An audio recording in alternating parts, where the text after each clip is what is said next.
சக்திவேல் அடுத்த வர எபிசோடில் பார்த்தீங்க அப்படின்னா சக்தியோட அண்ணன் சக்திக்கு பார்த்தீங்கன்னா உங்களோட ஃப்ரெண்டு தீபன் வந்து கல்யாணம் பண்ணி வைக்கலான்னு சொல்லிட்டு முடிவு பண்ணியிருப்பாங்க. தீபனுக்கு சக்தியை ரொம்பவே பிடிச்சிருக்கும். அதே மாதிரி இந்த விஷயத்த சக்தி கிட்ட சொல்லியிருப்பாங்க.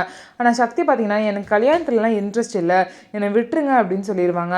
இருந்தாலும் பார்த்தீங்க அப்படின்னா அவங்கள பேசி கன்வின்ஸ் பண்ண வைக்கலாம் அப்படின்னு சொல்லிட்டு ட்ரை பண்ணி அவங்க அண்ணனும் வெயிட் பண்ணிட்டு இருப்பாங்க. இன்னொரு சைடு பார்த்தீங்கன்னா சக்தியோட அண்ணன் வந்து டேரெக்டாக போய் வேலுவை மீட் பண்ணி இந்த மாதிரி சக்திக்கு என் ஃப்ரெண்டு தீபனை கல்யாணம் பண்ணி வைக்க போகிறேன், சக்திக்கும் உனக்கும் டிவோர்ஸ் ஆயிடுச்சு, இனிமேல் உன் வாழ்க்கையில் சக்தி கிடையாது, அதனால நீ திரும்ப வந்து சக்தி கிட்ட வந்து எந்த ஒரு பிரச்சனையும் பண்ணக்கூடாதுன்னு சொல்லிட்டு வேலுவை போய் மிரட்டிட்டு வருவாங்க.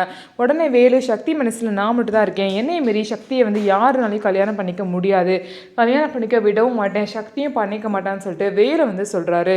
இன்னும் சரி பார்த்தீங்கன்னா சக்தி கிட்ட பார்த்தீங்க அப்படின்னா ஒரு பொண்ணு வந்து இந்த மாதிரி நான் வேலு வந்து பார்த்தேன் அப்படின்னா லவ் பண்ணுறேன், நீ இனிமேல் வேலு வாழ்க்கையில் வரக்கூடாது, வரமாட்டில அப்படின்னு சொல்லிட்டு கேட்குறாங்க. இல்லை வேலு வாழ்க்கையில் இனிமேல் நான் வரமாட்டேன், பிரிஞ்சுதான் இருப்பேன்னு சொல்லிட்டு சக்தியும் சொல்கிறாங்க. ஸோ அந்த பொண்ணு இப்போ எனக்கு ஒரு பிரச்சனையும் இல்லை, நான் வேலுவை லவ் பண்ணுவேன் அப்படின்னு சொல்லிட்டு அந்த பொண்ணு சொல்கிறாங்க. ஸோ இதுக்கப்புறம் என்ன நடக்க போகுது, எல்லா பிரச்சனையும் மீறி எப்படி சக்தியும் வேலும் சேர போகிறாங்க அப்படின்னு சொல்லிட்டு வெயிட் பண்ணி பார்க்கலாம். நம்ம வீடியோ உங்களுக்கு பிடிச்சிருந்தா நம்ம வீடியோவை லைக் பண்ணிக்கோங்க.